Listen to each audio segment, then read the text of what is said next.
à tous, on Bonjour. se retrouve aujourd'hui sur le podcast Story Travaux et j'ai invité Lucie au micro qui est maître d'œuvre, donc voilà, une femme qui va nous parler travaux aujourd'hui. Exactement. Donc je suis ravie, d'ailleurs c'est Élise qui m'avait parlé de toi et qui m'avait du coup conseillé de t'interviewer parce que voilà, tu avais une super pêche, beaucoup de choses à partager, donc voilà, on la salue si jamais elle nous écoute. Bonjour Élise. Donc du coup Lucie, est-ce que tu pourrais commencer par un petit peu te présenter au niveau de ton parcours, nous dire voilà qui tu es, ce que tu fais aujourd'hui concrètement. Ok. Donc je me présente, donc Lucie Miklas. J'ai 38 ans, maman de 3 enfants et donc maître d'œuvre. Donc mon parcours, alors je ne vais pas dire forcément qu'il est assez atypique, et il est plutôt, on va dire, dans la continuité du métier, mais ça fait 20 ans quand même maintenant que je suis dans le métier. J'ai eu l'occasion de le trouver vraiment parce que, pour vous expliquer un petit peu, j'ai commencé par un bac électrotechnique, donc je voulais pas forcément à l'époque être dans une filiale féminine. Donc c'est vrai que tout ce qu'on me proposait, compta, secrétariat, enfin c'était pas du tout pour moi. Donc du coup je me suis dirigée vers un bac électrotechnique.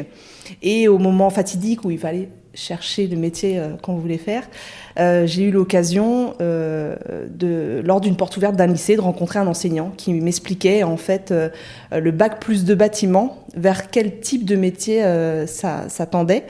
Et en fait au moment où il a expliqué un petit peu l'émission, en fait j'ai eu des étoiles dans les yeux, j'ai dit ah mais c'est ça que je veux faire. En plus je me suis pas facilité la tâche parce que je l'ai fait en alternance. Ah oui, d'accord. Voilà, donc on a su me dire et me redire attention, vous allez avoir énormément de travail à faire, rattraper le retard vis-à-vis des autres qui avaient fait un bac bâtiment. Mais non, c'était vraiment ça que je voulais faire. Donc je me suis battue effectivement. J'ai appris énormément de choses de l'alternance. Pour ça, je crois que ça a vraiment une richesse de ce côté-là. Ouais, le côté pratique finalement, on est déjà immergé dedans et puis. Exactement. Alors après, c'est sûr que le rythme est soutenu parce qu'en plus c'était une semaine. Donc lever très très tôt, rentrer très très tard. Mais bon, à cet âge-là, on est jeune, on est en pleine forme, donc voilà, on assume. Mais vraiment, ça a été un pur bonheur. Vraiment, c'est là où vraiment que ça a appuyé mon choix vers ce métier-là.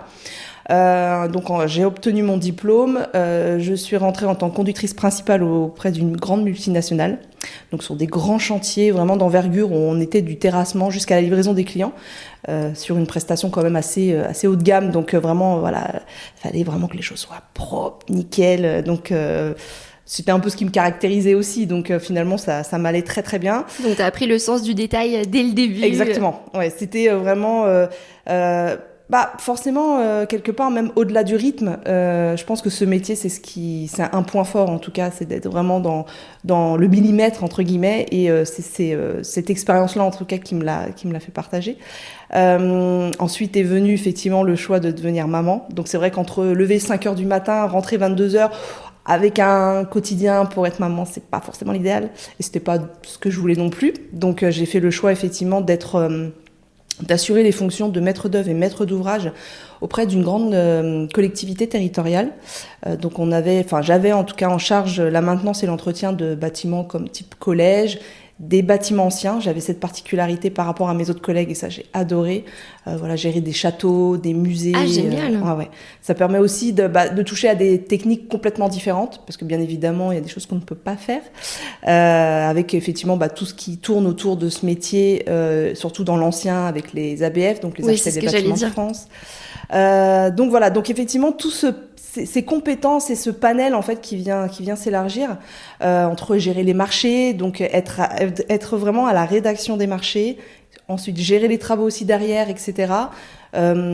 C'est vraiment ce qui m'a permis en tout cas, de par mon parcours, ça m'a permis d'avoir plusieurs casquettes, enfin d'accéder à plusieurs casquettes. Effectivement, au niveau de l'alternance, c'était vraiment, j'ai commencé manœuvre, les sacs de ciment sur le dos, les joints à la main, ça j'ai connu. Ah oui. Voilà. Donc ça permet en tout cas au niveau des ouvriers de comprendre en tout cas les complications qui peuvent être confrontées dans un chantier. Et il y avait d'autres femmes Non. avec toi? Non, t'étais la seule. J'étais effectivement dans le cadre de mon alternance, c'était auprès d'une entreprise PME qui effectivement c'était la première femme qu'ils embauchaient. La grande multinationale pareil.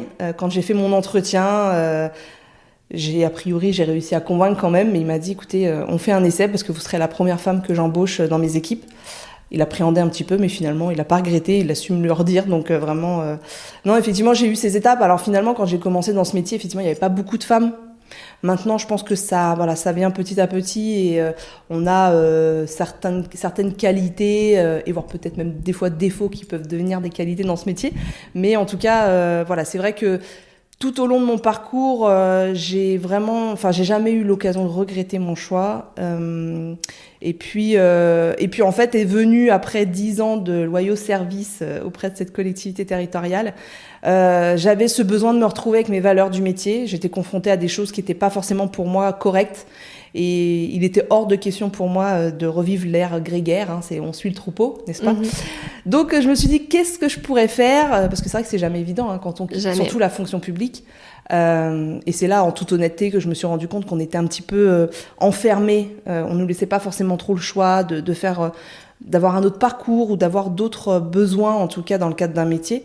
Et en fait, j'ai tout bonnement quitté la fonction publique. Alors, je peux te dire que finalement, il y en a certains qui m'ont dit « Mais t'es complètement taré.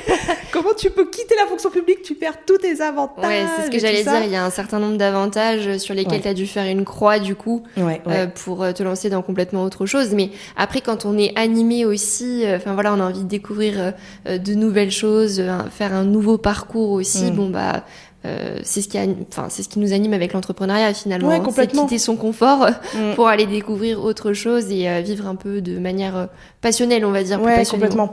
Et puis même au-delà de ça, c'est vrai que même on aura certainement l'occasion d'en discuter, mais c'est vrai que c'est aussi ce besoin de dire je suis capable je suis capable de me donner les moyens je ne pouvais pas garantir que j'allais y arriver, mais en tout cas j'avais en moi ce besoin d'épanouissement. J'avais besoin de me retrouver avec mon métier, j'avais besoin de me retrouver en tant que femme dans ce métier et en tant que femme tout court. Et voilà, j'ai fait ce choix. Bon, bien évidemment, je l'ai pas fait seule, hein, puisque voilà, j'ai mon mari qui m'a aussi accompagnée dans ce choix-là. Donc, grâce à lui, effectivement, je me suis permise de m'épanouir dans mon métier aujourd'hui, de ce que j'entreprends. Mais voilà, je me suis lancée dans l'entrepreneuriat pour retrouver les bases dans lesquelles je m'éclatais dans ce métier. Et c'est vraiment au-delà des difficultés que l'entrepreneuriat peut parfois être confronté. Je ne regrette en rien et même aujourd'hui je me vois épanouie encore 10 000 fois plus que ce que je pouvais l'être avant parce que dès que j'ai une idée, je le mets en œuvre, j'ai les contacts, j'ai tout ça et je me donne plus de limites et je pense que c'est notre force aussi. Je pense, quand on se donne l'audace d'essayer quelque chose, je pense que nous, les femmes, on a tendance à essayer d'aller jusqu'au bout des choses. Et c'est là où on peut tirer notre force, en fait, dans l'entrepreneuriat. Oui, on est persévérante et résiliente. C'est ça. Et c'est sûr que le fait, d'avoir quitté le job salarié, en fait, tu peux aller beaucoup plus vite dans la prise de décision. Tu ne dépends plus de supérieurs. Tu n'as plus, en fait, un peu ce plafond de verre qui fait que, en fait, tu aimerais changer les choses.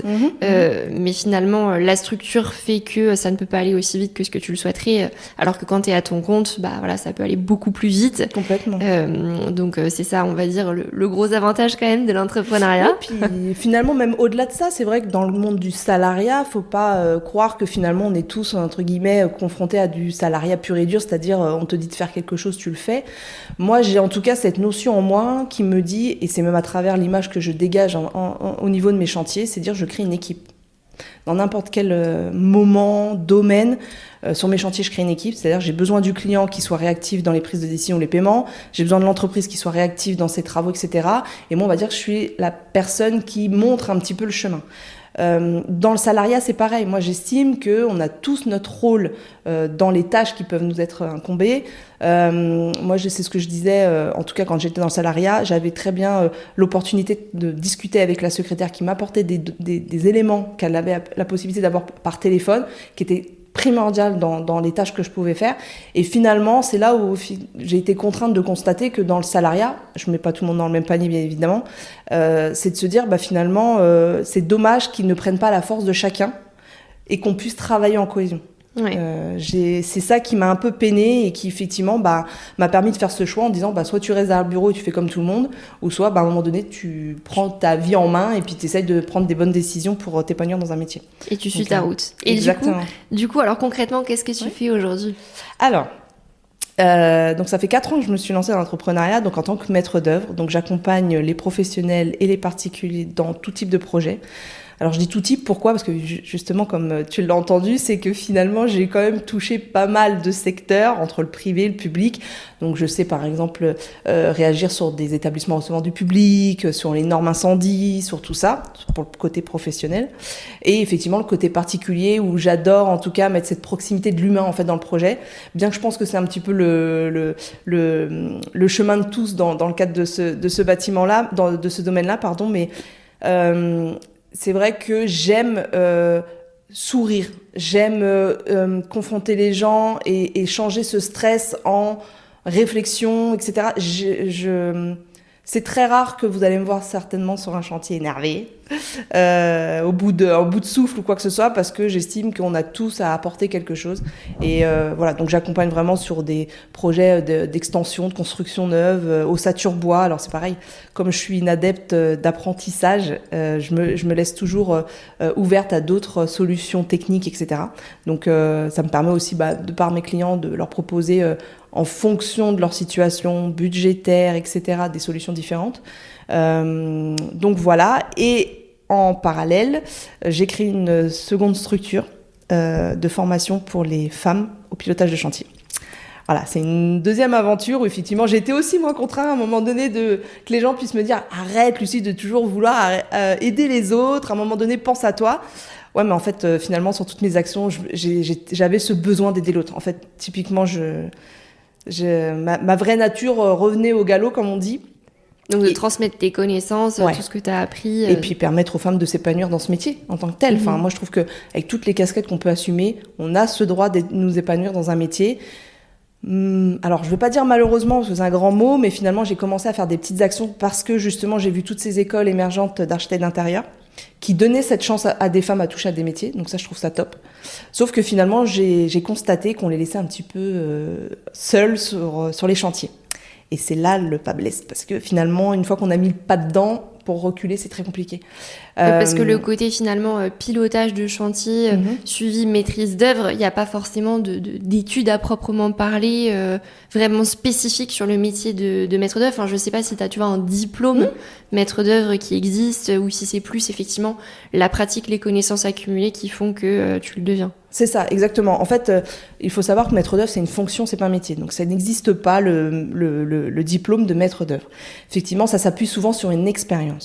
Je sais que aussi il y a le diplôme d'architecte a aussi changé. À l'époque, c'était des PLG. Maintenant, je sais que si toutefois ils veulent faire du pilotage ou de la maîtrise de chantier, il faut qu'ils passent un autre diplôme derrière, etc. Donc, on voit qu'il y a quand même une perception du métier qui est complètement différente. En tout cas, aujourd'hui, bien qu'on peut se prétendre à des compétences de pilotage, je pense que ça, voilà, on peut être organisé, etc., etc. Mais j'estime qu'il faut un minimum de connaissances, que ce soit pour la sécurisation de ses missions, mais aussi sécuriser son projet et donc son client, à proprement dit. Et ça, souvent, on ne nous l'apprend pas.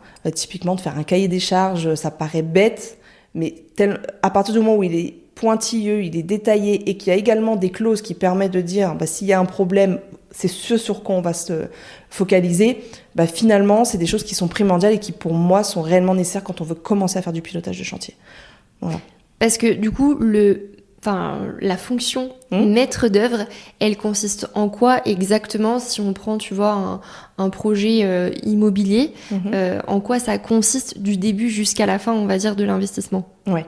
Alors, je vais évoquer en tout cas 2 termes qui souvent sont parents, mais qui n'ont pas forcément la même responsabilité. Il y a maître d'ouvrage et maître d'œuvre. Maître d'ouvrage, c'est le client. C'est celui qui est maître de son ouvrage. Maître d'œuvre, c'est vraiment celle qui va maîtriser l'œuvre, donc c'est-à-dire qui va piloter. Donc, dans le cadre de la mission de maître d'œuvre, ça peut aller de la conception jusqu'à la réception. C'est-à-dire qu'on peut aider le client à conceptualiser un avant-projet sommaire, définitif, pour finalement se diriger vers un cahier des charges vraiment détaillé. On consulte nous-mêmes les entreprises, donc on peut effectivement soit en conseiller aux clients ou effectivement nous partager les entreprises qu'il veut consulter. On n'a pas le droit d'imposer une entreprise, faut le savoir. D'accord. Après, on a effectivement tout intérêt de proposer une entreprise avec laquelle on a l'habitude de travailler. Pourquoi ? Pas forcément dans le principe où tout le monde a un petit peu cette image de se dire « Ah oui, mais t'en tires un petit peu les lauriers ». Pas du tout, dans le sens où finalement cette entreprise a aussi l'habitude de travailler avec nous. Ils connaissent notre façon de travailler. Alors après, voilà, notre manière de communiquer ou autre. Et finalement, c'est ce qui facilite le pilotage du chantier. Voilà. C'est jamais évident de prendre une entreprise que l'on ne connaît pas. Bien sûr. Ça m'arrive. Ou des clients, finalement, en étant réellement dans la panade, ils se décident à un moment donné de me dire Manucie, il y a moyen que vous nous aidiez parce que là, on est un peu en galère. Donc, je dis souvent que je suis pas Mary Poppins, mais je vais faire en sorte de dépatouiller un petit peu tout ça. Mais souvent, avant même de m'engager auprès d'eux, je souhaite voir l'entreprise sur place, lui poser des questions, pour voir un petit peu aussi le côté technique, etc. Parce que et il me semble d'ailleurs qu'on va aborder le sujet, mais c'est jamais évident de comprendre en tout cas le professionnalisme d'une entreprise à un premier regard ou un premier échange. Moi, c'est vrai que de par les projets, je limite, malheureusement pour moi et pour eux, je limite souvent les entreprises à moins de 3 ans. Pour une seule et simple raison, c'est que finalement, parfois, ils n'ont pas forcément les reins solides au niveau de leur trésorerie pour appuyer certaines choses, etc. Ils n'ont pas la structure suffisamment forte finalement. Et tu te dis, ça va dépendre peut-être aussi de l'enveloppe du projet. Si c'est des projets qui tout de suite atteignent 50, 100 000, 150 000 euros, c'est pas sûr que une structure qui est encore jeune puisse vraiment assumer ce type de chantier. Bien que la personne, elle peut être hyper pro, elle peut être tout ce qu'on veut, sauf que dans ce cas-là, parce que justement j'aime pas contraindre des gens à se dire t'as pas suffisamment d'expérience donc t'as rien droit de faire. Ce que je fais souvent, c'est que je les mets en contact avec les entreprises avec lesquelles je travaille, parce que dans un premier temps, ces entreprises ont parfois du mal à trouver de la main-d'œuvre, et que finalement, c'est de les prendre en sous-traitance. Comme ça permet aussi de leur donner leur chance, d'expérimenter en tout cas leur professionnalisme et leur travail, et que finalement, pourquoi pas, à partir du moment où ils seront plus de 3 ans d'expérience entrepreneuriale, c'est dire, ok, je peux effectivement, parce que il y a quand même une histoire d'assurance décennale. Ça, c'est pareil. Souvent, il y a des entreprises qui s'aventurent à répondre à des lots alors qu'ils sont pas assurés pour. Donc ça, c'est notre rôle aussi, pour en revenir un petit peu sur le métier.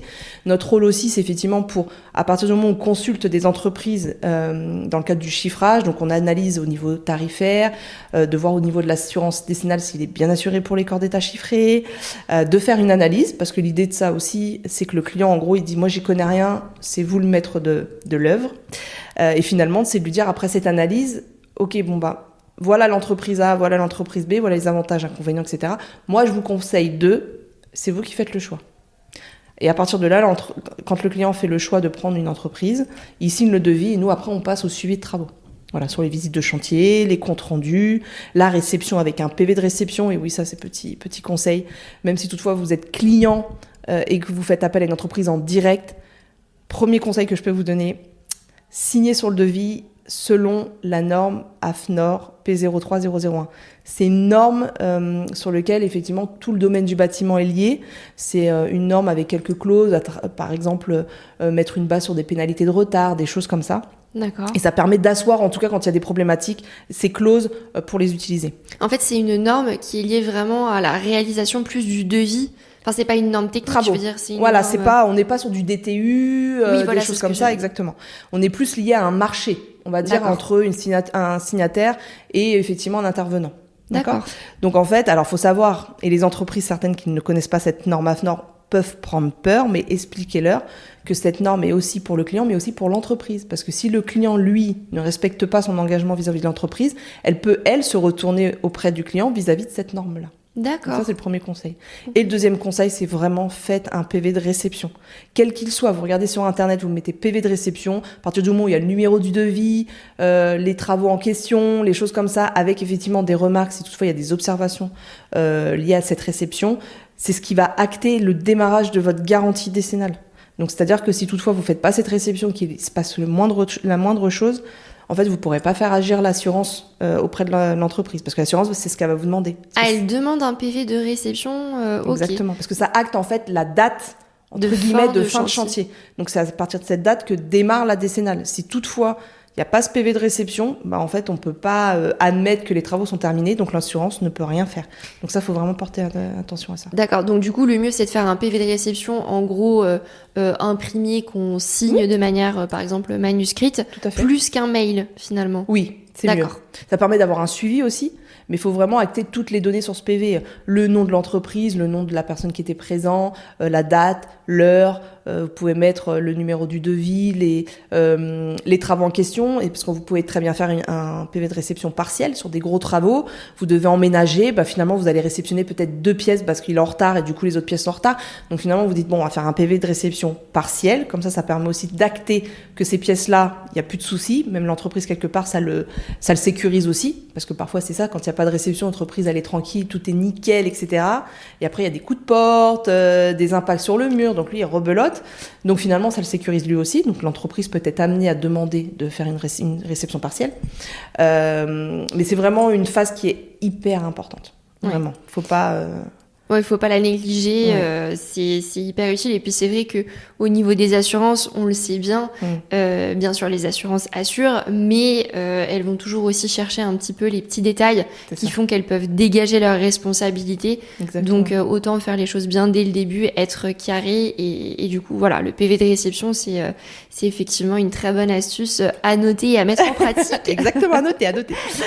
Après, c'est vrai que dans le cadre de la fonction du maître d'œuvre, je pense qu'en tout cas, je vais appuyer cela. C'est pas forcément pour faire ma bonne commerciale ou quoi que ce soit. C'est que souvent, effectivement, ça a une charge financière de faire appel à un maître d'œuvre. Mais quand je vois finalement, je peux même vous donner un exemple concret, une femme qui, dans un sous-sol, veut aménager une chambre pour accueillir sa maman.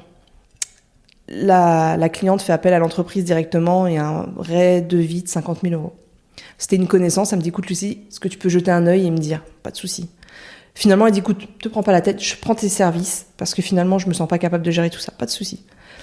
J'ai pu baisser le devis de 25 000 €. Ah oui. De plus de la moitié. Pourquoi ? Parce qu'il y a des prestations pour moi qui n'étaient pas nécessaires, d'autres qui étaient, à mon avis, un peu appuyées.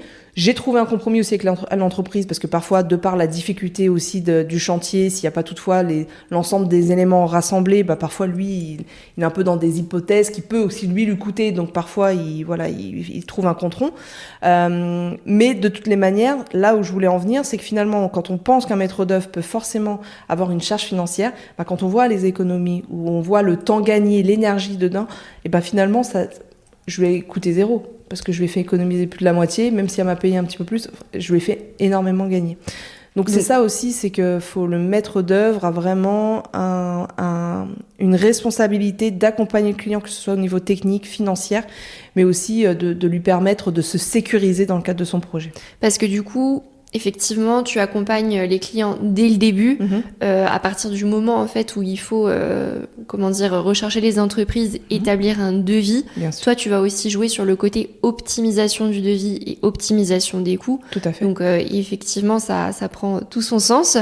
Et en termes de tarification, comment ça marche ? Est-ce que c'est un pourcentage par rapport au montant des travaux ? Est-ce que c'est forfaitaire ? Peut-être que ça dépend aussi de la taille du chantier ? Ça dépend du chantier, ça dépend aussi du consoeur ou du confrère. On a plusieurs manières de faire, effectivement, soit au forfait, ou soit en règle générale, c'est un pourcentage du montant des travaux que l'on ventile en tout cas en fonction des différentes missions, donc de l'évolution des missions dans le projet.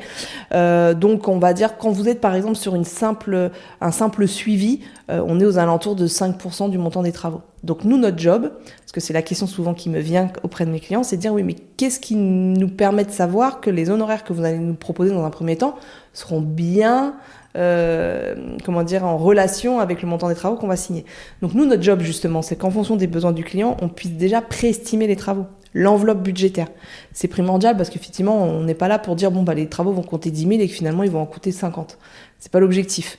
Donc c'est de dire, écoutez, en fonction de votre besoin, en fonction de ce que je vois sur place, parce que ça c'est pareil, pour moi c'est très important. Dans le cadre de mon process, par exemple, je fais un premier appel découvert pour comprendre un petit peu l'envergure du projet, le besoin du client, son budget aussi, parce que souvent les clients disent, je sais pas. Bon, je pense qu'à un moment donné, quand on se creuse un peu la tête, on sait se dire, on n'a pas envie de finir par manger des patates à la fin du mois, donc on va savoir se donner une limite quand même. Oui. Voilà.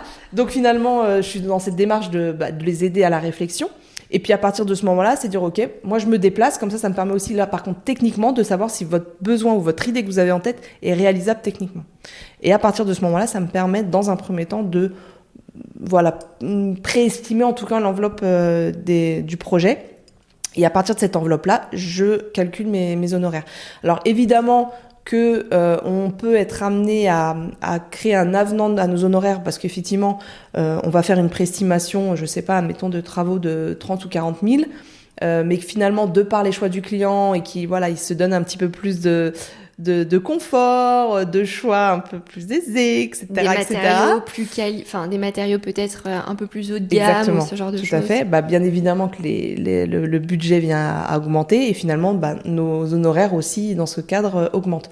Parce que, voilà, ça demande un peu plus de visites ou ça demande beaucoup plus de recherche ou des choses comme ça. Donc, en fait, voilà, on arrive toujours à suivre, en tout cas, le montant des travaux dans le cadre de nos honoraires.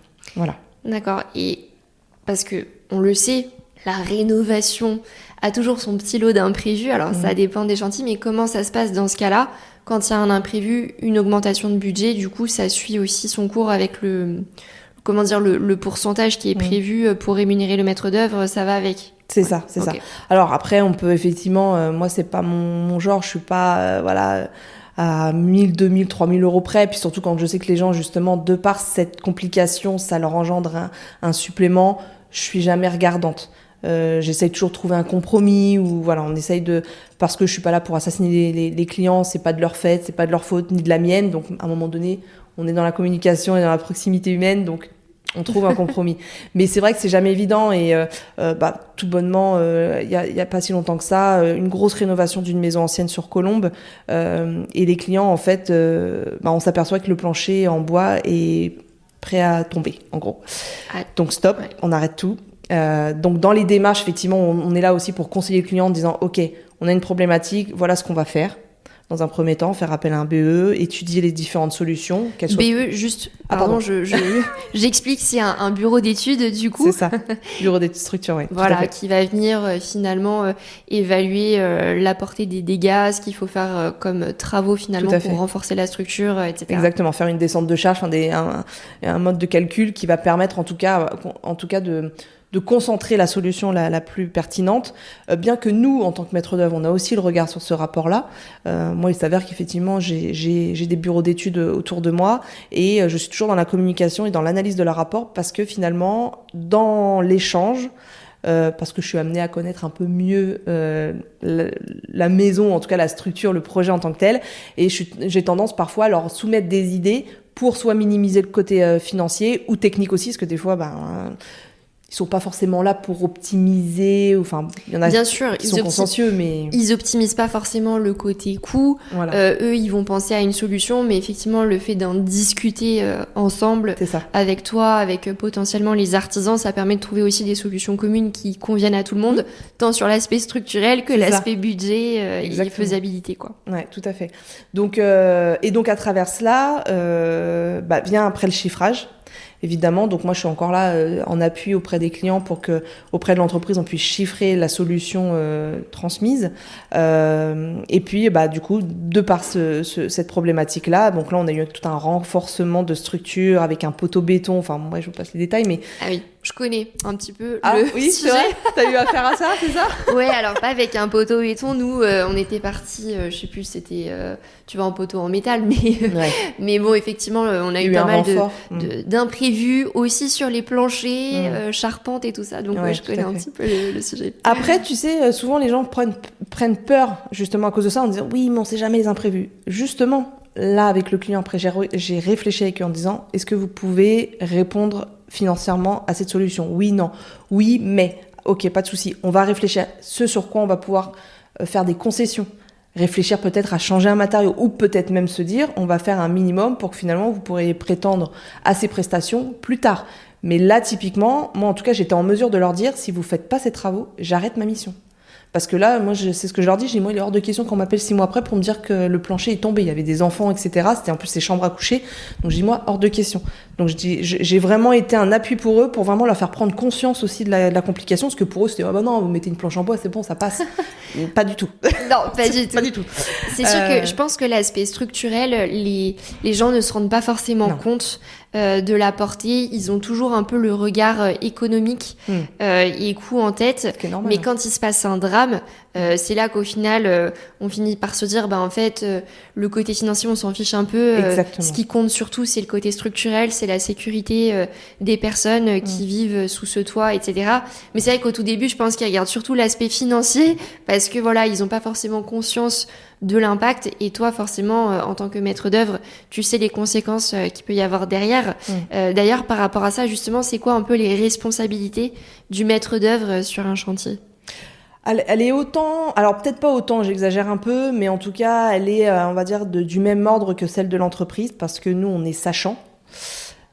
Sachant que l'entreprise en tant que telle, elle a vraiment ce devoir de conseil. Donc, c'est-à-dire que même si toutefois il arrive une complication avec une entreprise, de par un procès, en fait, l'entreprise est considérée comme sachante.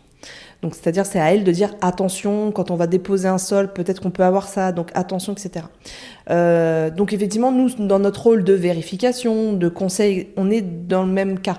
On a une assurance décennale aussi, et en fonction de la difficulté ou en tout cas de la problématique qui pourrait être soumise, dans le cadre d'un procès, on peut venir à remettre en question la responsabilité de l'entreprise, mais aussi du maître d'œuvre. D'accord. Alors souvent à 20, 30, 40% en fonction de la problématique, mais en tout cas on a aussi cette responsabilité-là, et justement le fait d'avoir fait appel à un maître d'œuvre, on a cette responsabilité et cette importance en tout cas dans un projet qui effectivement les clients souvent pensent que un maître d'œuvre reste un maître d'œuvre. Non, on a aussi nous notre assurance décennale qui vient rentrer en jeu si toutefois il y a une problématique. Donc on n'est pas dans le monde des bisounours, on n'est pas juste là pour dire je vais juste surveiller vos travaux. Non, faut avoir conscience que c'est un réel métier, c'est la possibilité d'optimiser pas mal de choses, de sécuriser le client, et ça va effectivement au-delà du procès où on a notre assurance qui peut venir en appui sur la problématique. D'accord, parce que oui, vous avez en tant que maître d'œuvre, vous avez le devoir un peu de conseil auprès du client. Tout à fait. De mise en œuvre effectivement des travaux, de comment dire ce que les artisans doivent faire, etc.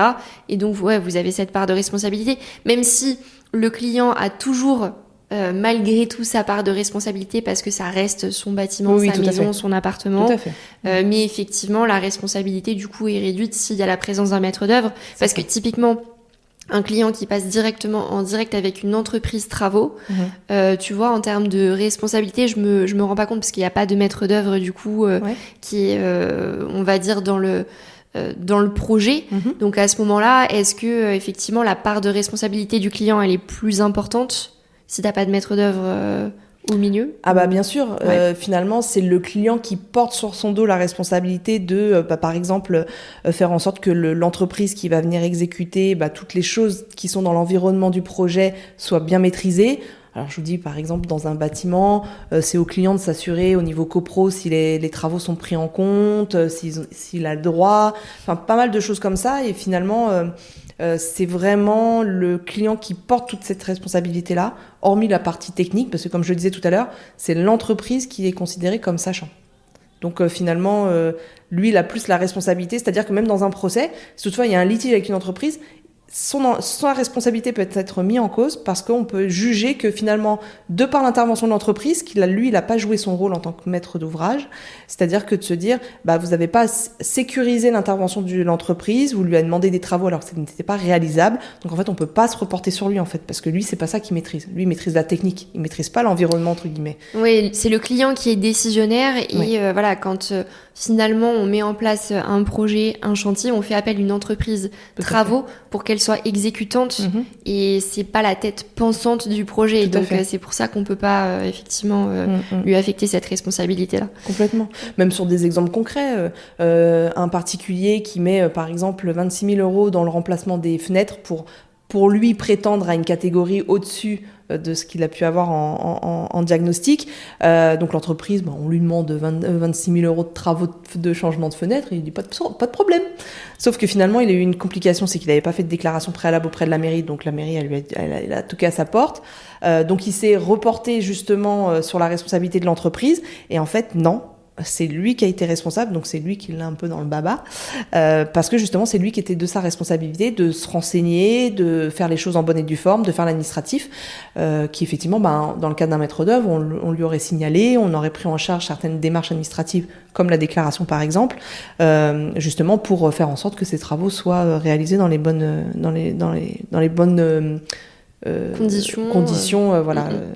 Donc c'est un exemple concret où finalement le client pensant en disant oui mais c'est l'entreprise, elle aurait dû me le prévenir. Pas du tout. Voilà. Donc voilà, c'est pour ça que c'est important effectivement de faire attention à tous ces aspects-là quand on se lance dans un chantier. Si effectivement on décide de ne pas passer par un maître d'œuvre par exemple, il faut derrière avoir effectivement les capacités à aller vérifier tous les éléments administratifs. Enfin c'est un vrai boulot maître d'œuvre. Pour le coup là, j'ai envie de vous dire oui. Donc du coup, si jamais on décide de passer outre, il faut pouvoir en assumer aussi les conséquences et bien prévoir les choses correctement. Tout à fait. Et par rapport à ça, parce que parfois on peut prendre une entreprise tout corps d'État, j'imagine que toi c'est peut-être plutôt travailler avec les différents corps de métier, les artisans, ou peut-être d'ailleurs que tu travailles parfois avec des entreprises générales aussi. Mais parfois c'est vrai que dans les entreprises tout corps d'État, on peut considérer que l'entrepreneur fait office de maître d'œuvre entre guillemets. Alors je sais pas quel est ton point de vue là-dessus. Alors en tant que maître d'œuvre, justement, de par la configuration du projet, etc., et la discussion du client, parce que c'est le client qui juge aussi si toutefois il veut faire son projet dans le cadre d'un tout corps d'État ou s'il veut par corps d'État séparé. C'est vrai que moi j'ai tendance quand même à le faire en corps d'État séparé. J'attends toujours, en fonction de la configuration du projet évidemment, mais de faire toujours en sorte d'avoir plusieurs entreprises sur un chantier. Bien que ça me demande beaucoup plus de boulot évidemment, mais on sait jamais si. C'est ce que je dis souvent aux clients. Je dis nous on n'est pas, même si on peut conseiller des entreprises. Et malheureusement, j'ai été aussi témoin de ça, c'est qu'il y a des entreprises qui ont dû mettre la clé sous la porte, de par le fait que des clients n'ont pas payé, etc. Alors que c'était des mecs qui avaient qui avaient de l'or dans les mains, quoi. Enfin, je veux dire, c'était vraiment très très dommage. Donc finalement, c'est ce que je leur dis. Moi, je vous conseille une entreprise qui effectivement, ça fait plusieurs années qu'on travaille ensemble, il n'y a jamais eu de souci, mais je garantis pas que dans 2 ans, par exemple, il peut nous claquer dans les mains entre guillemets. Donc c'est pour ça que souvent le fait de faire en corps d'État séparé, ça permet quand même de sécuriser son projet dans le sens où on se dit s'il y a un corps d'État qui, pour X ou Y raison, vient plus sur le chantier, etc., bien que la démarche, quand il y a abandon de chantier, est très compliquée, on pourra certainement évoquer le sujet, mais ça permet au moins de rebondir, de se dire ok, rien ne nous empêche effectivement de continuer les autres corps d'État qui peuvent être sur place par exemple, et de se dire ça nous laisse toujours l'opportunité de trouver une autre entreprise remplaçante. Quand vous êtes sur un tout corps d'État, du jour au lendemain, quand il n'y a plus l'entreprise, il n'y a plus de chantier. Oui, il n'y a plus de chantier, ça n'avance plus. On n'a plus aucun corps de métier, donc soit il faut retrouver effectivement une autre entreprise tout corps d'État qui accepte de reprendre en plus le chantier en cours sur tous les corps d'État. Donc c'est toujours un peu compliqué parce qu'en termes d'assurance, l'entreprise n'est pas toujours partante pour reprendre un chantier en cours. C'est ça, tout à fait. Ou alors aller trouver les différents corps de métier. Complètement. Mais en dernière minute, c'est toujours un peu compliqué. Et par rapport à ça, justement, en termes de coordination, j'imagine que c'est pas toujours évident de coordonner tous ces corps de métiers différents. Typiquement, je prends l'exemple, le plombier, finalement, a un décalage de planning parce que voilà, il a du retard sur d'autres chantiers. Comment ça se passe en termes de coordination ? Est-ce que du coup, tu décales finalement tous les autres corps de métier ? Comment ça se passe à ce niveau-là ?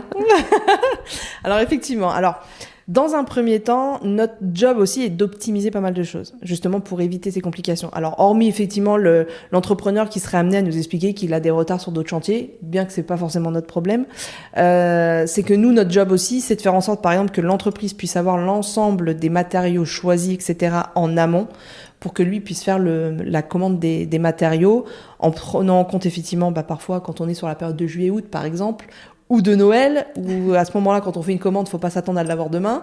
Voilà, ça c'est des choses ça c'est notre job à nous. Nous, on doit faciliter l'intervention de l'entreprise. Et pour ce faire, il faut qu'on optimise pas mal de choses pour lui donner toutes les capacités et les billes, entre guillemets, pour intervenir correctement. Ça, c'est une première chose. La seconde chose, justement, le fait de faire appel à un maître d'œuvre, c'est de monter un marché. Et dans le cadre de ce marché, on a des clauses qui expliquent des pénalités. C'est-à-dire qu'on a tous nos difficultés. Moi, je peux en avoir aussi. J'ai beaucoup de chantiers aussi à gérer. Je peux pas me permettre de dire à une entreprise, bah écoute, je suis désolée, j'ai pas pu répondre à ta question parce que j'ai d'autres chantiers à gérer. Tu comprends, j'ai pas. Moi, ça, je l'entends pas en fait. Enfin, moi, ma manière de travailler, je l'entends pas du tout. On a une difficulté, on m'en parle, je trouve une solution. Je suis capable de faire même des nuits blanches pour faire en sorte que le lendemain l'entreprise ne soit pas dans la galère. Par contre, j'estime que l'entreprise doit faire la même. Et dans ce cadre, lui, comme il a signé un marché, il sait dorénavant que si toutefois il est dans un retard de chantier qui n'est pas forcément lié par exemple à des intempéries, pour quand on est sur des chantiers extérieurs ou autres, qu'il est responsable de ça, et que si toutefois il met en retard certains corps d'État aussi, et ben finalement c'est lui qui va en pâtir et on peut lui mettre des pénalités de retard. Voilà. Ah oui, donc ça t'est déjà arrivé de mettre des pénalités de retard ou pas ? Oui, d'accord. Oui. Parce que effectivement, toujours dans cet échange, c'est pareil. Je suis pas quelqu'un, je suis pas mère fouettarde, comme je dis. Je suis pas, je peux entendre des difficultés de chacun et chacune. Je peux être conciliante, je peux pas mal de choses. Je peux mettre même mes compétences ou en tout cas mon temps pour permettre à l'entreprise de se dépatouiller, parce que c'est vrai que c'est jamais évident pour eux, entre eux, maintenant les fournisseurs qui ont plus de stock, qui mettent des livraisons avec des délais, on n'en parle plus, et finalement même des fois ils n'arrivent même pas à livrer à l'heure ou en tout cas au jour défini. C'est très compliqué pour eux, sincèrement, les entreprises y souffrent, sincèrement. Ouais, c'est et du coup, finalement, l'idée c'est de se dire, ok, bon, il y a une difficulté, on est une équipe, comme je le disais tout à l'heure, moi je dis on est une équipe, on travaille ensemble, on trouve des solutions. Oui. On bosse là-dessus, etc. Si toutefois je vois que l'entreprise, finalement, elle met pas l'envie nécessaire à faire avancer les choses, là je mets les pénalités. Enfin, du moins je le préviens. Je lui explique que finalement, si je vois pas d'effort de sa part, excusez-moi le terme, mais je suis pas sa mère. Voilà, je lui dis, je suis pas ta maman, d'accord ? Je veux bien aider, je veux bien prendre de mon temps, mais sauf qu'à un moment donné, on a tous nos difficultés. Donc, c'est qu'à un moment donné, c'est soit on crée une équipe, on essaie de trouver des solutions, ou soit tu récoltes ce que tu sèmes. Et oui, bien sûr. Donc, effectivement, il y a des pénalités. On peut même, faut le savoir dans le cadre d'un marché, parce que ça, c'est pareil. En fonction des honoraires d'un maître d'œuvre, on peut aussi se dire, ok, finalement, un retard, ça veut dire que nous, on a préestimé dans nos honoraires qu'on serait sur un chantier de 6 mois et on travaille encore pendant 3, 4, 5, 6 mois de plus. Et finalement, il faut assurer les visites derrière. Et dans le marché, on peut aussi indiquer une clause en expliquant à l'entreprise que si toutefois elle est responsable de ce retard, et de par le fait que le délai vient à s'étendre, que les honoraires supplémentaires du maître d'œuvre peut lui être impliqués. D'accord. Voilà. C'est-à-dire que c'est pas le client qui va payer en tant que tel, c'est l'entreprise. C'est l'entreprise qui doit assumer ses frais. Et donc, quand tu parles de marché, c'est en gros ton cahier des charges avec des clauses en complément qui encadrent vraiment le chantier, le suivi du chantier. Exactement. En fait, il y a deux cahiers des charges, on va dire. Il y a le cahier des charges administratif particulière, donc qui définit en tout cas les clauses liées au projet en tant que tel, à son environnement. Et ensuite, on a le cahier des charges techniques qui là évoque vraiment le côté un petit peu norme de la technique, la description des travaux, des différents postes, etc., etc. Donc vraiment, on a des clauses bien spécifiques pour les deux pièces marché. Mais en tout cas, ça permet vraiment de clarifier toutes ces choses auprès de l'entreprise. Après, l'idée, on va pas se leurrer. L'idée, c'est aller pas d'en arriver là. Pourquoi ? Parce que finalement, l'entreprise du jour au lendemain, elle peut ne plus venir, que le client, du coup, il est dans la panade, que nous aussi. Donc, c'est pas l'intérêt. T'adaptes la situation, en fonction du contexte, etc. C'est ça. Les pénalités de retard sont appliquées ou pas, on va dire, pour que le chantier avance le plus vite possible. Bien sûr. On est là aussi pour assurer une communication, assurer une pénibilité par rapport au projet. Et c'est un peu la difficulté du maître d'œuvre, c'est d'assurer en tout cas ce rôle de père fouettard ou de mère fouettarde, ou effectivement de celle qui peut être conciliante. Mais en attendant, c'est en tout cas d'éviter ce genre de situation, parce qu'on sait ô combien la France est très lourde administrativement. Moi, je vois encore des clients qui font appel à mes services aussi quand, par exemple, ils sont sur un achat d'appartement, que finalement, encore dernièrement, un client qui s'est vu finalement que le DPE a été falsifié. Ah oui, donc, ça existe encore, ça ? Oui. J'en passe, c'est des meilleurs. Et donc finalement, il est dans une configuration administrative. Alors bien évidemment, on veut faire les choses bien, on fait des procès. Alors on a des frais d'avocat qui sont peut-être pas forcément remboursés à la finale parce que l'entreprise entre-temps elle est insolvable. Enfin voilà, c'est pas la vie. Enfin on n'est pas. C'est ce que je dis souvent. le métier dans le domaine du bâtiment, je trouve que c'est un merveilleux domaine, parce qu'on peut faire des merveilleuses choses, mais on peut faire de merveilleuses catastrophes. Bien sûr. Et l'idée, c'est pas bouffer la vie aux gens. Enfin, je veux dire, on est là pour leur offrir du bonheur et des sourires. Donc, faisons en sorte d'aller dans ce petit chemin qui fait que on va sécuriser notre client et on va être là pour lui, quoi. Je comprends tout à fait et c'est vrai que je pense que les travaux, moi c'est souvent ce que je dis, c'est un peu le point compliqué je trouve dans un investissement immobilier parce que ça peut soit permettre effectivement de transformer complètement un espace, lui donner beaucoup de plus-value, etc. Soit ça peut devenir un peu le pire cauchemar d'un investisseur ou d'un client particulier parce que s'il y a des sous-estimations de budget, des gros imprévus, ça peut devenir vite la bête noire d'un projet. Tout à fait. Donc effectivement, c'est clair que c'est hyper important de l'encadrer. Je pense qu'un des points importants, comme on le disait, c'est le fait de sélectionner des entreprises et des artisans compétents. Par rapport à ça, toi, tu disais que justement, quand tu les rencontrais, tu leur posais des questions un peu techniques. Est-ce que tu as un peu des exemples là-dessus pour voir un petit peu comment finalement tu les juges aptes à prendre en charge le chantier ou pas ? Alors souvent ça se fait lors de la consultation. C'est-à-dire que, hormis les entreprises avec qui j'ai l'habitude de travailler, mais ils dérogent pas en tout cas cette visite, parce que moi je trouve que c'est important quand on expose un projet, un détail de projet, qu'ils puissent venir sur place pour constater les accès, pour voir techniquement, avoir vraiment des détails et se permettre en tout cas à ce moment-là de poser des questions. Donc moi souvent je fais cette réunion-là et de par cette réunion, je me permets de poser des questions. Alors c'est vrai que quand on a un peu d'expérience, il y a des questions qui viennent comme ça. C'est vrai que c'est jamais évident. Je peux pas dire, j'ai pas le secret, pour poser ces questions-là. Mais en tout cas, sur des techniques particulières, des endroits un petit peu difficiles ou des choses comme ça, je lui demande tout simplement comment tu gères ça. D'accord. Est-ce que tu te souviens ce qui est prévu ? Oui, non, c'est pas grave. Je vais te le rappeler. Il y a ça et ça prévu. Comment tu vas gérer ça du coup ? Et du coup, il dit, moi je vois que ça comme ça, comme ça. Et là, on se dit, ok, il a déjà fait ça. Ou en tout cas, il a un mode de réflexion qui est pas trop mal. En fait, on peut pas remettre en question, en tout cas, le professionnalisme d'une entreprise par rapport à une seule personne. Il suffit que ça soit un chargé d'affaires qui commence dans le métier, etc. Il y a des choses, faut entendre certaines choses. Mais en tout cas, moi, l'idée, c'est de se dire, ok, c'est pas la personne qui dit, là, j'en sais rien, du coup, de toute façon, c'est mon gars qui va gérer. Non, parce que ton gars, c'est toi qui gères. Donc finalement, c'est toi qui dois lui donner aussi les directives. Donc à partir du moment où on commence à me dire ça, donc je leur donne 2-3 autres questions. S'ils me répondent la même chose, on next. En tout cas, je leur donne une mauvaise note dans le cadre de l'analyse. Voilà. Ouais.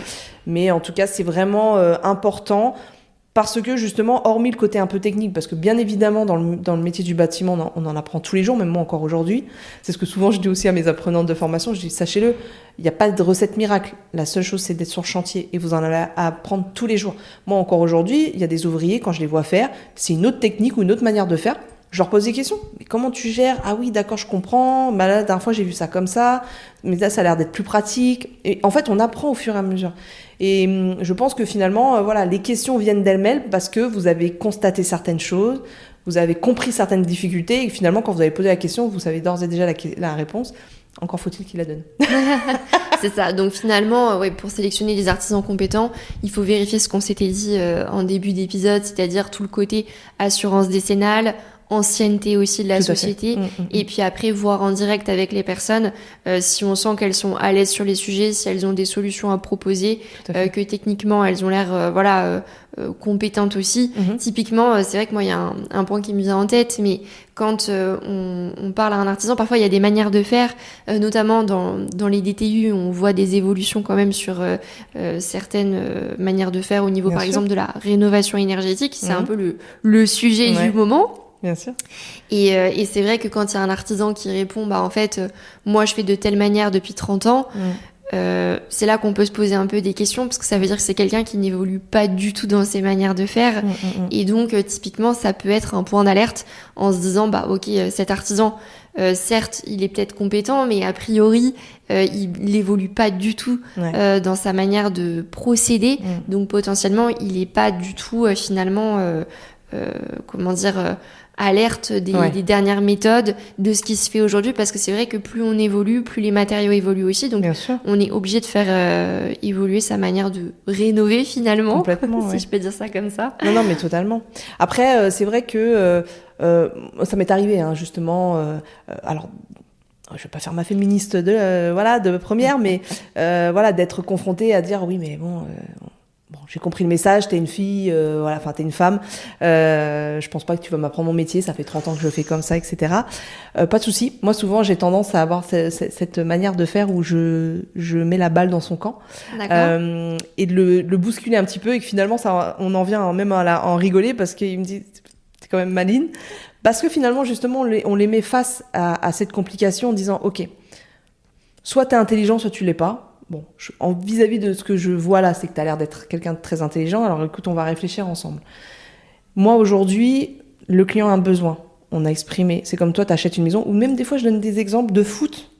Ah bon? Ah ouais? Je leur dis, quand tu fais un match de foot, bon, quand tu passes la balle à ton collègue, tu t'attends à ce qu'il marque le but. Bon, si tu le marques pas le but, tu seras en colère. Bon, finalement, tu veux qu'on travaille en équipe ou tu travailles tout seul?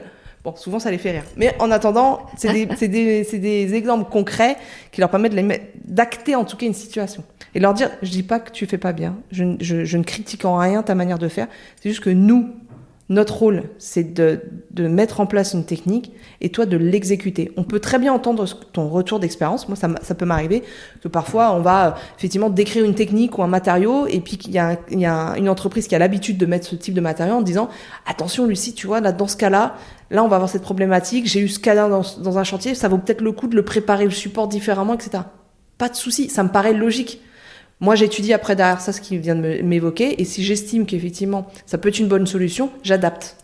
C'est pour ça que finalement, quand je suis face à un ouvrier, ou voire même à une personne avec une expérience plus élevée que la mienne, j'ai tendance à amener le sujet dans ce sens-là, en disant ok, explique-moi pourquoi, j'écoute, j'analyse, je fais mes recherches et après j'admets.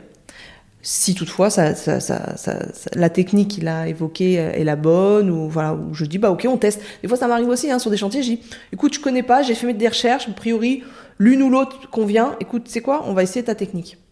Comme par exemple, encore un exemple concret, la dernière fois, donc une entreprise que je découvrais, je fais ma petite tambouille, je dis au client ok, pas de souci, je vous accompagne sans souci.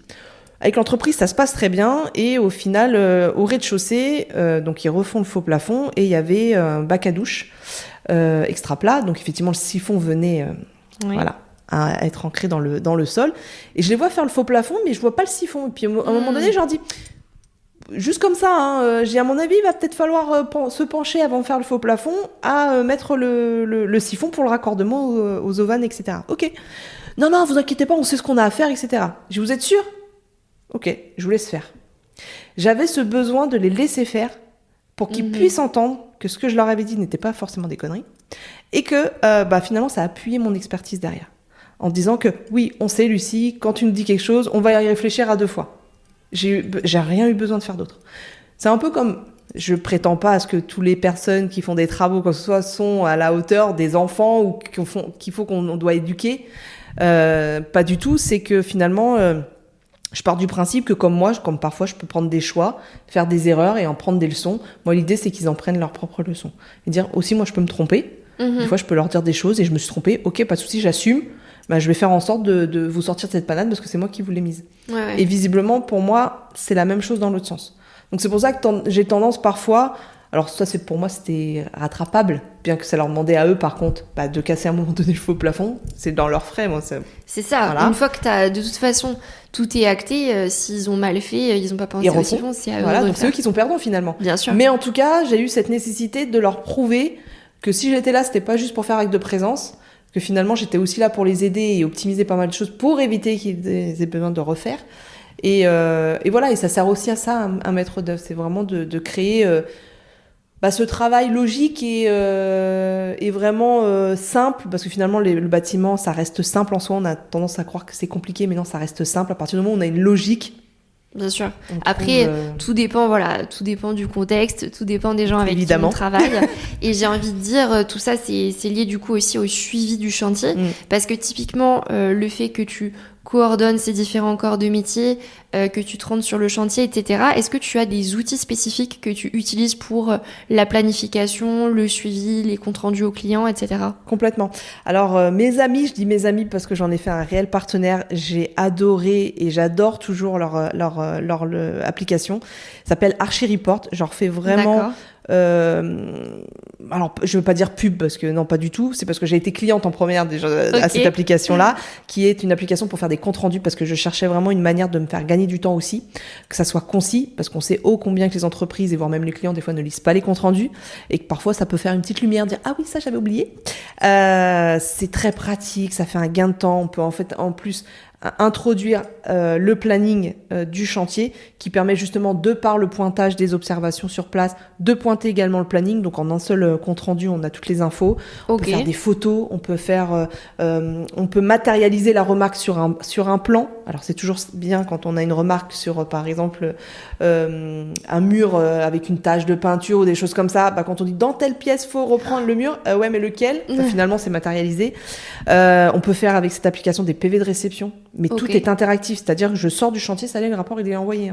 Ah oui. Ça me fait gagner un temps fou et finalement voilà. Alors je dis aujourd'hui mes amis parce que j'ai eu l'occasion de me rapprocher d'eux parce que je voulais faire découvrir aussi leur application auprès de mes apprenantes. Parce que je suis aussi dans cette démarche où je fais faire en sorte que les femmes, surtout dans ce domaine, quand on se lance, etc., on n'a pas forcément les moyens. Et c'est finalement de leur dire, voilà, je me suis battue pour que finalement vous puissiez accéder à des outils comme ça qui peuvent vous faire gagner du temps, donc de l'argent. Et aussi vous faciliter vraiment et vous sécuriser. Parce que les comptes rendus sont aussi une pièce administrative qui peut avoir son importance dans un procès, par exemple. Parce que vous adaptez les choses, sauf que voilà. Et typiquement, est-ce que cet outil, on peut l'utiliser aussi en tant que particulier ou c'est vraiment réservé que aux professionnels? Peut-être qu'il y a une question de coût aussi, je m'en rends pas compte. C'est pas très excessif. Sincèrement, par mois, si je vous dis pas de bêtises, je crois que c'est entre 20 ou 30 euros, je crois, à peine. Les particuliers, pour moi, ils peuvent s'en servir. Il y aura effectivement des fonctionnalités qu'ils n'auront certainement peut-être pas besoin. Mais si c'est des particuliers qui font souvent des travaux ou des choses comme ça, ils peuvent très bien s'en servir. Et puis, ça facilite aussi la communication avec l'entreprise, si toutefois c'est elle qui gère l'entreprise en direct.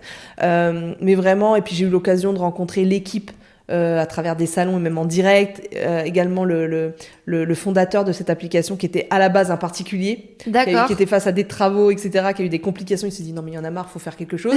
et voilà, qui se développe très très bien et vraiment, et puis ils ont vraiment cette valeur humaine à travers le domaine du bâtiment et c'est pour ça que je reste fidèle en tout cas à leur application.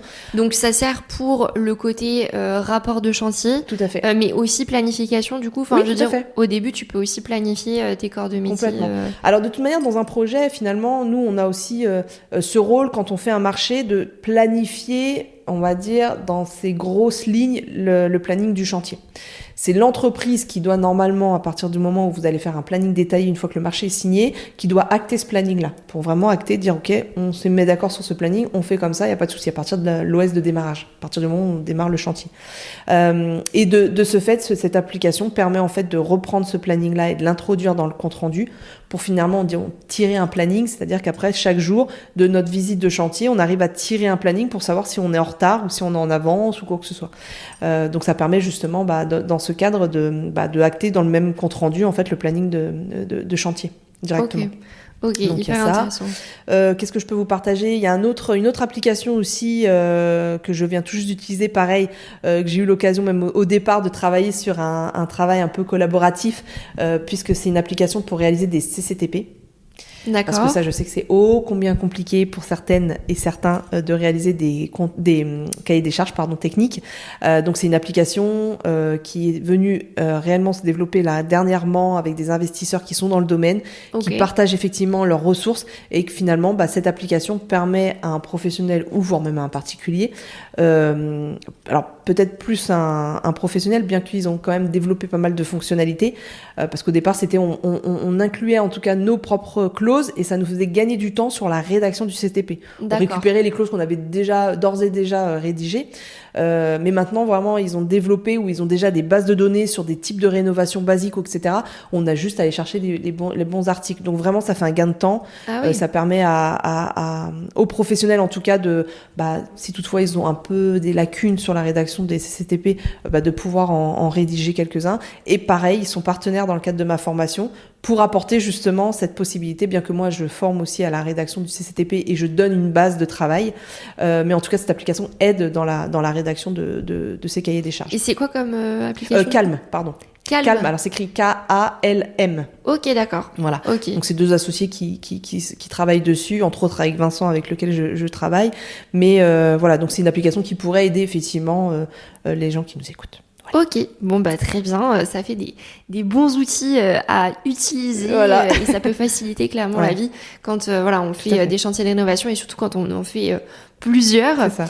Est-ce que tu aurais 2-3 conseils pour tous les auditeurs qui nous écoutent afin d'assurer un bon suivi de chantier, un bon déroulé? Je sais pas si tu penses, tu vois, à 2-3 conseils un peu phares pour voilà, faire en sorte finalement que le chantier se déroule bien, malgré bien sûr voilà, le fait qu'il puisse y avoir des petits imprévus à droite à gauche.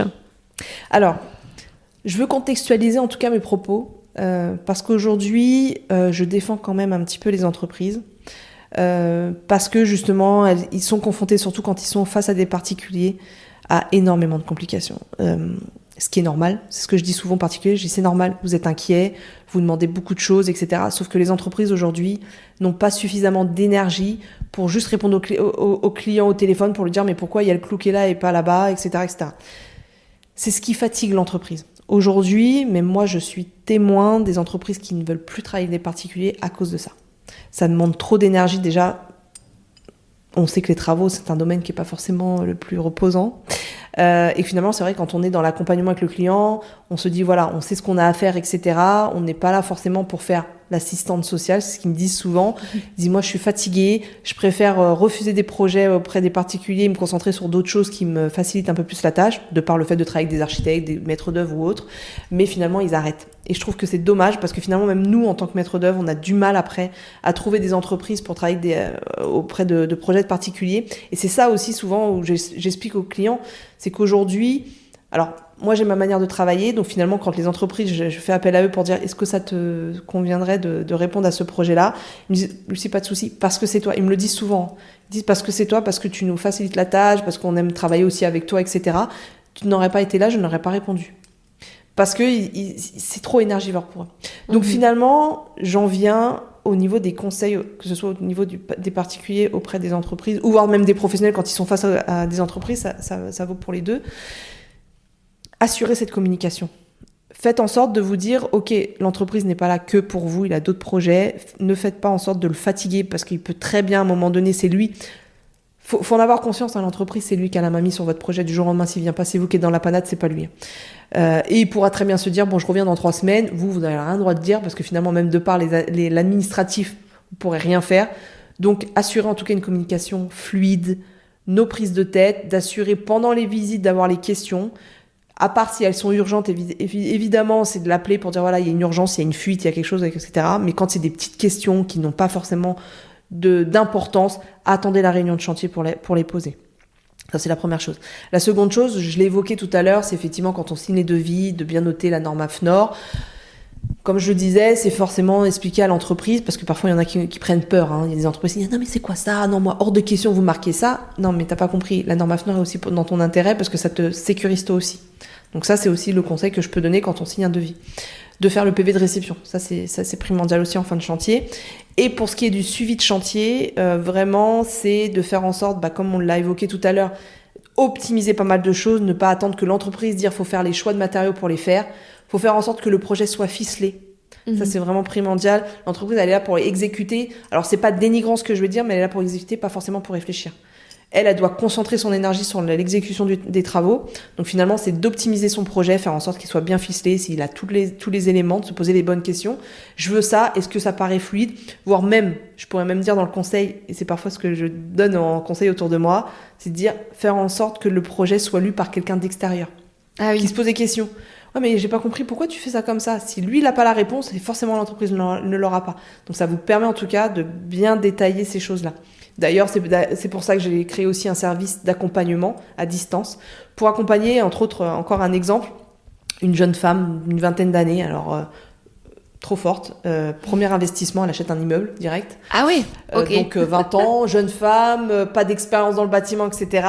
Et sous-estimer les travaux. Ah oui. Et me dit j'aimerais bien faire appel à vos services. Sauf que je dis là, en vue du montant des travaux, enfin en tout cas de l'enveloppe budgétaire de travaux, je pense que le maître d'œuvre va coûter un peu cher.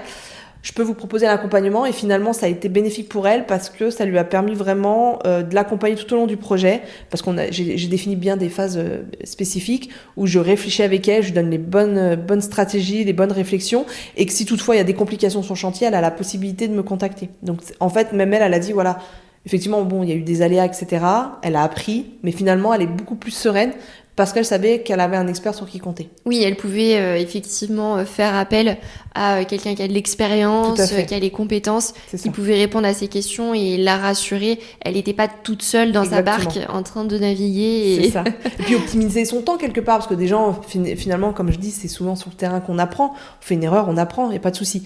Sauf que finalement, dans cette optimisation-là, ça lui optimise du temps, parce que finalement, elle passe pas des heures sur Internet pour chercher l'info, donc elle passe de meilleure nuit, et que finalement c'est de se dire les conseils que je lui donne c'est du concret, enfin je veux dire si je lui donne ce conseil là, le lendemain elle fait l'action, ça y est c'est terminé, le sujet est bouclé. Alors que quand on est seul, on a tendance en plus à écouter les uns les autres, on sait pas forcément le vrai du faux, etc. Donc finalement voilà, ça permet en tout cas de fluidifier un petit peu tout l'accompagnement d'un projet. Donc vraiment voilà, les conseils dans le cadre du suivi, c'est vraiment être souvent présent sur le chantier, de pas se dire bon bah l'entreprise c'est elle qui est exécutante, c'est elle qui a la responsabilité, elle se débrouille, je peux lui répondre à distance. Non, c'est toujours parce que c'est vous qui allez maîtriser votre projet. Donc finalement c'est dire d'être toujours présent, de vérifier tout le temps les choses. Moi c'est pareil, ça peut m'arriver parfois que l'entreprise dit attends on va vérifier. Non mais c'est bon, je sais mon métier, pas de souci. J'ai pas dit ça, j'ai pas dit le contraire. C'est juste que parfois on s'aperçoit que vaut mieux deux cerveaux qu'un. C'est clair. Et qu'on s'aperçoit finalement ah oui t'as raison. Et puis finalement dans la démarche de vérification, il le prend moins dans comment dire, de la manière où effectivement je veux vérifier ce qu'il fait. C'est plus dans la démarche de dire si on le vérifie maintenant, c'est quelque chose que tu n'auras pas à refaire après. Exactement. Donc, et puis c'est vrai que souvent les artisans, on se rend pas compte, mais ils ont des questions. Sauf que quand on n'est pas sur le chantier, ils les posent pas parce qu'on n'est pas là. Ouais, c'est ça. Exactement. Alors que si on se rend sur le chantier, qu'on fait une visite avec eux, c'est là qu'ils vont dire bah oui, mais en fait du coup ça vous vouliez le mettre où exactement ? Est-ce que ça vous convient si on fait de telle manière ? Et si on n'est pas là sur le chantier et qu'ils ont besoin d'avancer, bah en fait c'est eux qui vont prendre la décision pour nous. Exactement. Donc c'est pour ça que c'est important effectivement pour moi de s'impliquer dans un projet, de vérifier voilà que tout se passe bien, de montrer qu'on est impliqué aussi, parce que ça peut arriver que quand les entreprises voient que le client est complètement déconnecté du chantier, ils se disent bah en fait je vais avancer sur d'autres projets, je vais avancer sur d'autres chantiers parce que le client il est pas là, il s'en fout. Du coup c'est pas ma priorité non plus. Complètement. Tout à fait. Et puis même au-delà de ça, c'est vrai que finalement on a aussi cette chance aujourd'hui d'avoir des outils qui nous permettent à distance de faire des choses. Moi, ça peut m'arriver où finalement je suis à l'autre bout de Paris, je peux pas me déplacer, il y a quelque chose d'urgent, je lui dis appelle-moi en visio. Oui. Appelle-moi en visio, on règle le souci tout de suite. Et finalement, c'est de profiter. Alors c'est vrai que quand on est sur des ouvriers qui ont un petit peu de bouteille, finalement, ils sont un peu perturbés de cette manière, mais finalement, ils se rendent compte qu'aujourd'hui, on a cette chance-là.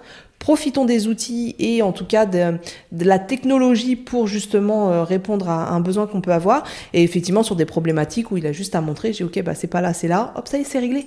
On n'en parle plus. Sûr. Plutôt que de dire non, je peux pas venir aujourd'hui. Écoute, j'essaie de voir si je peux passer demain, puis que finalement demain je peux pas. Non, on peut pas se permettre. Non, en fait, nous, notre rôle, c'est vraiment de faire en sorte que l'entreprise, en fait, non, on est là pour assurer le fait que tu puisses rester sur place et que tu continues le projet. Et par rapport justement à ton intervention, ton périmètre d'intervention en tant que maître d'œuvre, est-ce que c'est Paris, région parisienne ? Ça t'arrive d'avoir des chantiers en province ? Comment ça se passe ? Alors même Marseille. Ah oui. C'est ça. Non, c'est vrai que moi c'est comme je disais tout à l'heure, c'est peut-être un défaut, mais qui peut être une qualité parfois. Mais j'aime pas me donner des limites. Bien évidemment, de par les réseaux, parce qu'effectivement, moi, j'ai mes deux comptes dans le cadre de la maîtrise d'œuvre et dans le cadre de ma formation, pour faire découvrir aussi le métier, l'envers du décor, etc. Et puis donner aussi des solutions et des conseils, bien évidemment. L'idée, c'est là aussi d'éduquer dans ce cadre-là. Et finalement, voilà, je touche quand même des cibles qui sont un petit peu éloignées, parce qu'effectivement, moi, là, aujourd'hui, c'est vraiment l'Île-de-France, l'Oise. Finalement, voilà, quand effectivement le budget peut y répondre et que les gens veulent absolument travailler avec moi, finalement, oui, je peux prétendre en tout cas à des projets beaucoup plus éloignés, comme là je disais par exemple Marseille dernièrement sur l'aménagement de bureaux avec un professionnel. Voilà, on se donne, enfin voilà, après effectivement faut se donner les moyens, ça demande des déplacements, une organisation un peu particulière. Parce que c'est ce que j'allais dire, cette gestion de chantier, comme on disait juste avant, c'est vrai qu'il faut quand même être présent. La gestion de chantier à distance, c'est quelque chose que tu recommandes, par exemple, si on investit, tu vois, dans un projet en Normandie, en Bretagne ou autre, et qu'on habite en région parisienne. Est-ce que c'est quelque chose quand même que tu recommandes, la gestion de chantier à distance, ou est-ce que tu le déconseilles? Non, je le déconseille. Moi, souvent, quand je réponds à ce genre de projet-là, c'est parce que de par la configuration du projet, de par le délai que cela peut demander, ça me permet, moi, tout de suite de savoir comment je vais pouvoir m'organiser. Est-ce que je me dis, finalement, je reste une semaine là-bas parce que je sais que c'est la période qui va être le plus compliquée. Donc, comme ça, je vais une fois par jour sur le chantier. Il y a des périodes qui demandent un peu moins de visite. Donc, finalement, voilà, on s'organise de cette manière-là. Et même au-delà de ça, moi, j'adore travailler en équipe. Enfin, j'aime, comme je l'ai dit tout à l'heure, hein, finalement, c'est de se dire, c'est pas la pauvre secrétaire où on dit qu'on a ces informations ne nous apportera rien. J'aime travailler en équipe, donc finalement, même au-delà de mon accompagnement auprès des femmes pilotes de chantier, je partage du business. Moi, j'adore partager. Enfin, moi, je trouve que justement la base fondatrice du bâtiment, c'est le partage et le soutien. Et finalement, je base aussi mes fonctions dans ce cadre-là. Et finalement, c'est de se dire, ok, Marseille, pas de souci. Est-ce que je peux travailler avec une collègue qui est dans les environs, qui pourrait pallier, en tout cas, à des visites de chantier si toutefois je ne peux pas y accéder, etc. Ou effectivement, de visio, elle fait la visite, il y a quelque chose qui la perturbe, hop, elle me montre, ok, pas de souci. Il y a toujours des solutions. Moi, c'est ce que je dis souvent à mes apprenantes. Je leur dis, ne vous limitez pas aux choses, ne pensez pas dire oui, chercher des clients c'est compliqué, alliez-vous avec une autre personne où effectivement elle a des compétences différentes des vôtres pour faire en sorte de par l'équipe de répondre à un besoin, de s'organiser différemment et forcément il y a toujours une solution en fait. Oui, on peut toujours trouver des solutions. Et par rapport du coup à ce point-là, solution, je voulais te poser une question que j'aime bien poser pour rentrer encore plus dans le concret. Ouais. Est-ce que tu aurais une anecdote, une galère travaux, tu vois, à nous raconter, un imprévu, que ce soit pour un chantier client ou peut-être pour toi sur un de tes projets, tu vois, personnels. Ouais. Est-ce qu'il y a une galère qui t'a particulièrement marqué, qui était peut-être complexe au niveau technique ou tu vois un imprévu voilà qui était pas du tout envisagé dans la rénovation en question. Alors j'aurais plein de sujets là-dessus. Je vais essayer d'en choisir un.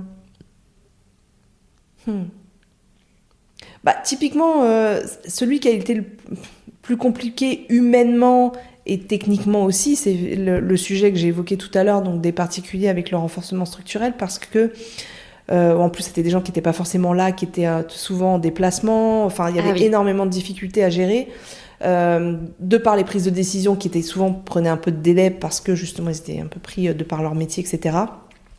Et surtout d'avoir cette importance de familiale. C'est quelque chose qui m'a réellement touchée parce que ça a constitué quand même des travaux assez coûteux, que j'ai vu de la peine dans leurs yeux, de voir un petit peu, devoir faire des concessions sur des choses qu'ils souhaitaient réellement. Et que finalement, ce côté humain, parce que moi c'est une de mes forces, on va dire, j'ai beaucoup d'empathie en fait auprès des gens, j'aime les comprendre, j'aime les écouter. Et que finalement, c'est ma force aujourd'hui. C'est même d'ailleurs une interview que j'ai fait avec eux sur YouTube. Ils ont répondu vraiment favorablement à leur interview parce que je trouvais intéressant justement d'échanger avec eux et leur avis sur le projet. Mais vraiment, c'est le côté humain où on a réussi à trouver ensemble des solutions, où je les ai vraiment accompagnés, où ils n'ont cessé de me dire merci. Et finalement, quand je pense à ça, il y a un projet également d'une jeune femme seule après une séparation, qui était effectivement dans la démarche à se dire voilà, je ne veux surtout pas comment dirais-je, faire en sorte que mes enfants en pâtissent de cette situation. Elle ne voulait pas forcément se délocaliser pour les laisser dans le même corps d'enseignement, etc. Et surtout toujours leur donner ce confort au niveau de l'habitation. Et finalement, dans ses premières recherches, cherchait à acheter une maison et que ça répondait pas forcément à son besoin. Et que dans ce cadre-là, on a eu l'occasion d'évoquer des sujets. Je lui ai donné des conseils. J'écoute, parfois, à vouloir acheter de l'ancien pour peut-être prétendre à de l'agrandissement, etc., parfois, c'est pas forcément ce qui peut répondre le mieux aux besoins. J'écoute, on va réfléchir, on va faire des recherches et je pense que peut-être sur de la construction neuve, on peut peut-être arriver à quelque chose. Et ça a été un chantier vraiment extraordinaire parce que finalement, j'ai allié une entreprise tout corps d'État qui avait réellement aussi des grosses valeurs familiales, humaines, etc., dont j'avais évoqué la situation. La banquière aussi, de sa propre banquière, où en fait même elle, je lui avais dit, écoute, humainement parlant, fais une lettre, explique un petit peu ton état actuel, ce que tu souhaites faire, etc., pour vraiment les toucher humainement, hein, et dire que voilà, tu te donnes les moyens pour. Et moi, entre guillemets, voilà, j'ai vraiment accompagné cette jeune femme dans le début jusqu'à la fin, où on a réussi à lui construire sa maison, mais vraiment toute neuve. J'ai réussi aussi à l'accompagner dans la démarche de négociation de son terrain parce qu'il y avait des choses techniquement pour moi sur place qui étaient à négocier. Donc j'ai réussi à faire baisser le montant de ses travaux. Alors effectivement, dans le cadre de ma mission de maître d'œuvre, je vais pas jusque là. Oui, je me limite un peu, mais c'était quelqu'un qui était vraiment proche de moi et pour moi, je m'étais donné cette ambition de lui offrir cela. Et je sais qu'elle n'a cessé de me dire merci. Et finalement, ça c'est pareil. J'ai fait une interview sur Internet. Alors c'est quelqu'un qui est très spontané, qui a l'amour dans l'âme, c'est un soleil cette jeune femme, mais en tout cas elle a sa manière à elle de me dire merci. Mais typiquement ça a été aussi compliqué parce que fallait faire en sorte de respecter son projet de base, d'avoir ces complications aussi techniques parce que c'était un projet avec une pente, donc de par le fait que c'était à moindre coût, mais voilà, ça demandait des complications techniques. Finalement on a réussi ensemble à lui donner ce qu'elle aurait souhaité, c'est-à-dire une maison avec 2 chambres pour chaque enfant et de lui assurer ce confort de vie parce que pour moi elle le méritait. Donc vraiment et c'est marrant parce que finalement en discutant on voit que ces projets qui m'ont touchée, c'est surtout quand on est lié à l'humain. Qui effectivement me marque le plus parce que le technique on en voit tous les jours donc finalement le côté humain dans les projets me touche particulièrement. Ok. Donc voilà. Bon écoute, ce sont de belles histoires qui se terminent toujours bien en tout cas. c'est plus important. Écoute, merci beaucoup Lucie, c'était hyper intéressant. Tu nous as livré un sacré paquet d'astuces à mettre en place sur le suivi chantier, sur les travaux. Donc merci beaucoup pour ton intervention. Avec grand plaisir. Du coup, comment on peut te retrouver exactement sur les réseaux sociaux? C'est plutôt sur Instagram, je pense. Oui, c'est ça. LinkedIn aussi. Ok. Alors LinkedIn, je suis plutôt à partager vraiment des choses plus techniques. De par le réseau professionnel en soi. Donc voilà. Instagram, effectivement, j'ai 2 comptes. Donc j'ai mon compte maître d'œuvre-LM projet. Où effectivement j'ai tendance, alors je me suis un petit peu calmée parce que finalement je peux pas être partout voilà, mais finalement c'est là où je partageais surtout en story, je partage mon quotidien de maître d'œuvre et mon autre Instagram où effectivement là c'est lié à ma structure de formation où là je suis plus dans l'éducation où j'accompagne les femmes dans ce métier-là.